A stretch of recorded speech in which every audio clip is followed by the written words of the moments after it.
Financial year 23 और 24 में tax saving किस तरीके से करना चाहिए, कौन सा टैक्स सेविंग इन्वेस्टमेंट आपको सबसे ज़्यादा रिटर्न देगा, आखिरकार टैक्स सेविंग करने के लिए इन्वेस्टमेंट कितना करना पड़ता है, किस इन्वेस्टमेंट में आईआरआर कितना होगा, इंटरनल रेट ऑफ रिटर्न कितना होगा, और कौन से इन्वेस्टमेंट से टैक्स सेविंग भी होगी, वेल्थ भी होगी, आप खुद जज करेंगे मेरे साथ। मैंने इंडिया के सारे इन्वेस्टमेंट्स को निकाला, एक्सेल के ऊपर उनको आपके लिए कंपेयर किया है, बहुत लॉजिकली किया है।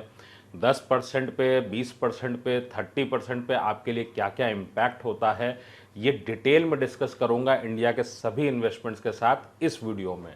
वीडियो थोड़ी सी लंबी हो सकती है, सो वीडियो को सेव कर लीजिएगा और वीडियो को लाइक करना और चैनल को सब्सक्राइब करना बिल्कुल ना भूलें। Hi, I am Viplav Majumdar, I am founder of plan your world training academy private limited. आपके लिए हमने ये स्टार्टअप इसलिए बनाया ताकि आप खुद पढ़ सकें, और बहुत सारे रीजन है पढ़ने के, क्योंकि आप जब इन्वेस्टमेंट करने चलते हैं सो आप दुनिया से पूछते हैं बेस्ट प्लान बता दो, और कौन मना करेगा। हर किसी के पास बेस्ट प्लान है, चाहे वो बैंकर हो, इंश्योरेंस एडवाइजर हो, एजेंट्स हो म्यूचुअल फंड के। सो आपको ही तय करना पड़ेगा आखिरकार आपका इन्वेस्टमेंट कैसे होना है और आपके लिए बेहतर डिसीजन किस तरीके से आपको लेना है। सो आप हमारे साथ कैसे पढ़ सकते हैं, क्योंकि हमने आपके लिए बिना फॉर्मूला रटे कैसे आप फाइनेंशियल एडवाइज़र अपने बन सकते हैं, पूरा प्रोग्राम डिज़ाइन किया हुआ है, कैसे आप कर पाएंगे, हम वीडियो के लास्ट में ये आपके साथ बिल्कुल शेयर करेंगे। सो अंत तक वीडियो में बने रहिएगा, और आज नहीं तो किसी ना किसी दिन आपको अपना फाइनेंशियल एडवाइज़र बनना ही पड़ेगा, अगर वाकई आपके अंदर एक विनर है जो जीतना चाहता है। क्योंकि सेविंग आप करते हो, सेविंग करके दूसरों से राय लेके कोई फ़ायदा नहीं है, खुद तय करिए कि आपके लिए अच्छा बुरा क्या है। सो इस वीडियो की अगर मैं बात करूं तो सबसे पहले हम लोग क्या डिस्कस करेंगे, किसी भी इन्वेस्टमेंट के लिए आप जो टैक्स सेविंग करते हैं तो एक्चुअल आपको कितना पैसा इन्वेस्ट करना पड़ता है, क्योंकि आप अदरवाइज टैक्स ही दे देते हैं।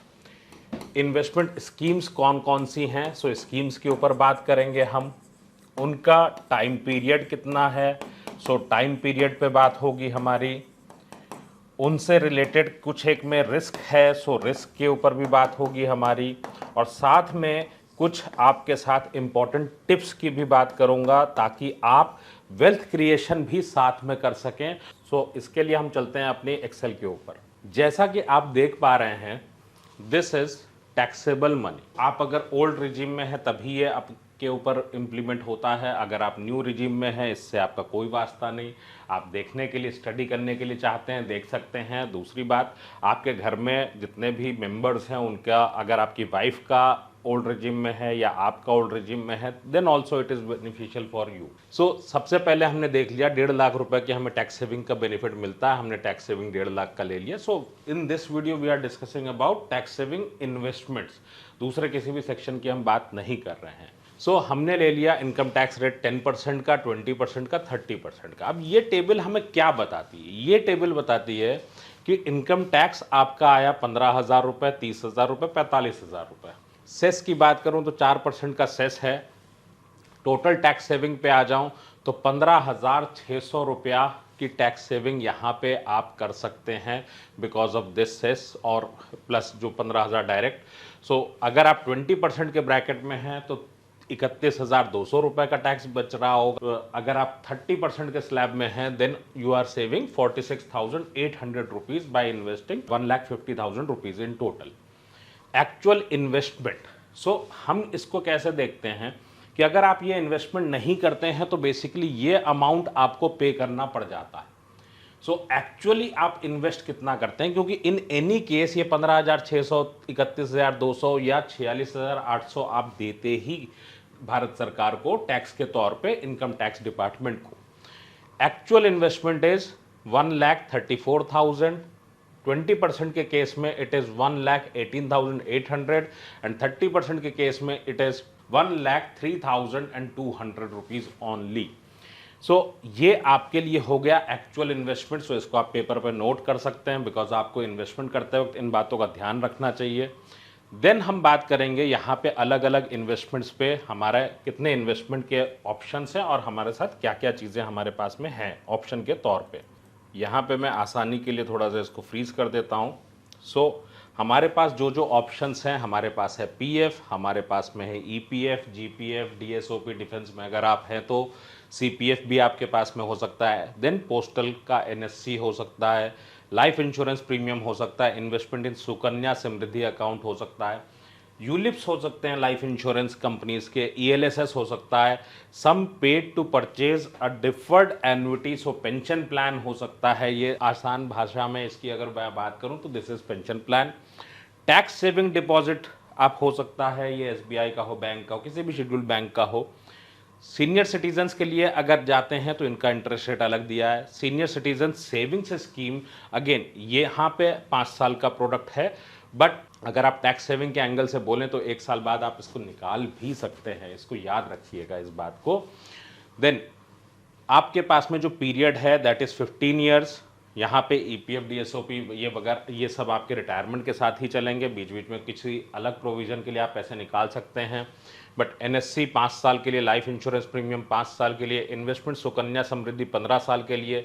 सो मैं इनके डिटेल में इसलिए नहीं जा रहा क्योंकि हमने ऑलरेडी इन सारी चीज़ों को फैक्टर किया।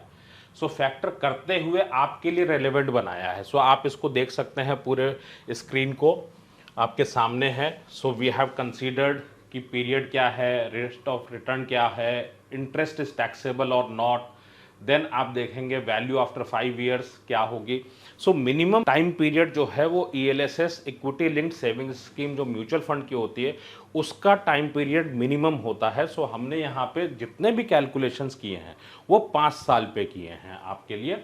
देन अगर आप जाएं तो 5 ईयर रिटर्न कैलकुलेशन आपके सामने है कि आईआरआर हमें क्या क्या मिलेगा। सो ये कैसे बनी है, क्या क्या फ़र्क पड़ेगा, इसके ऊपर हम आ रहे हैं। सो हमने कैलकुलेशन कैसे किया, देखिए मेरे पास इंटरेस्ट रेट आ गया, देन आ गया इंटरेस्ट इज टैक्सेबल और नॉट। उसके बाद हमने क्या किया, आपके लिए पोस्ट टैक्स रिटर्न कितना बनेगा।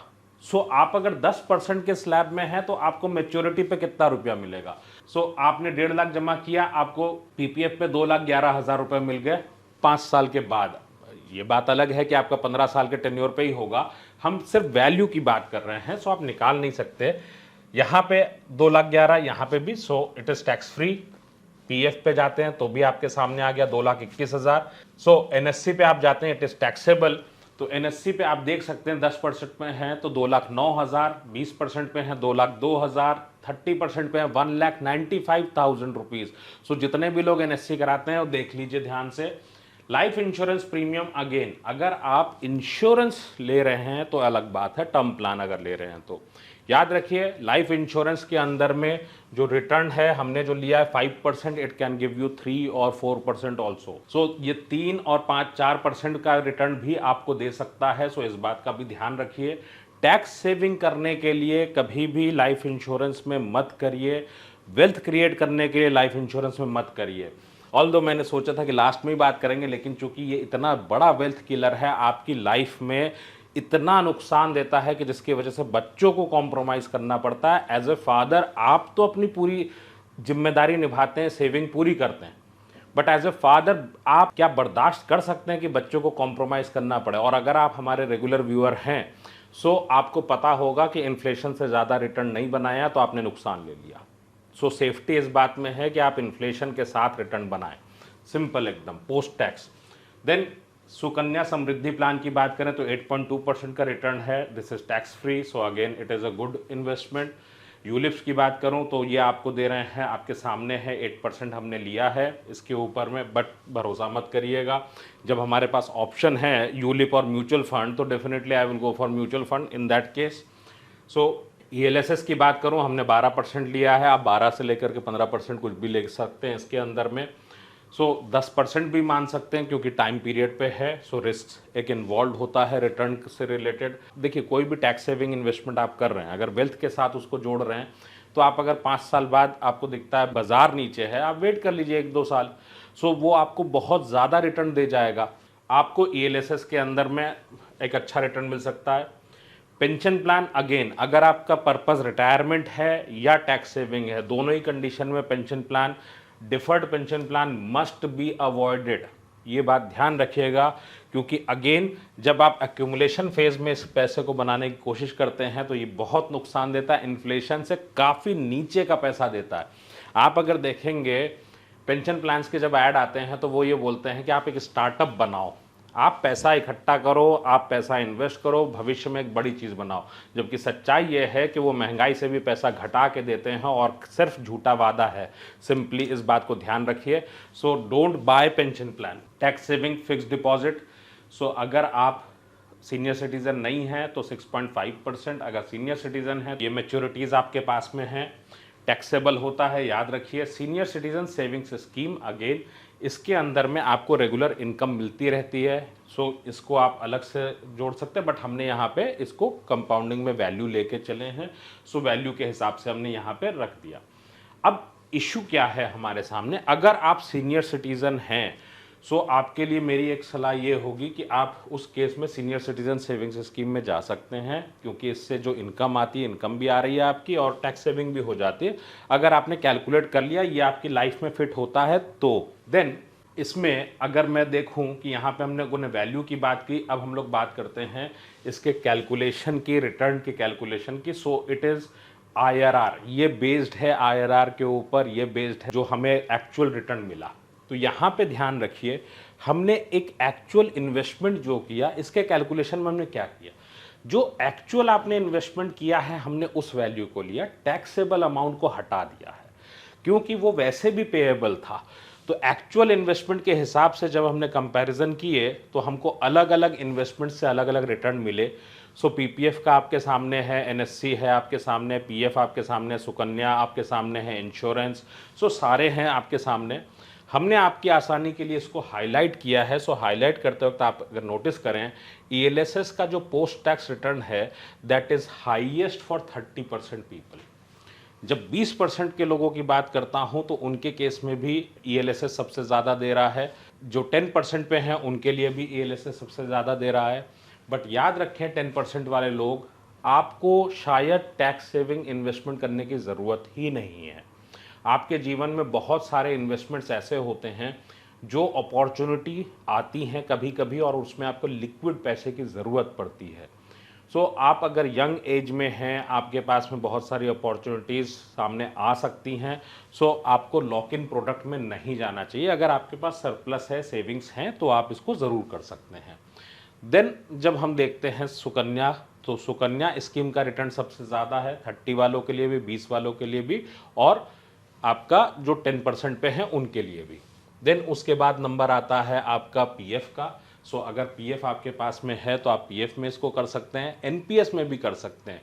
सो NPS के रिटर्न को भी आप ले सकते हैं, ELSS से मैच कराते हुए NPS भी आपको दे सकता है रिटर्न के तौर पे। देन अगर मैं PPF की बात करूं तो PPF आपको ये रिटर्न यहाँ पे दे रहा है। सो आप ये मान के चलें कि आपके पास में जो बेस्ट ऑप्शंस अवेलेबल हैं उसमें से ही आपको लेना चाहिए।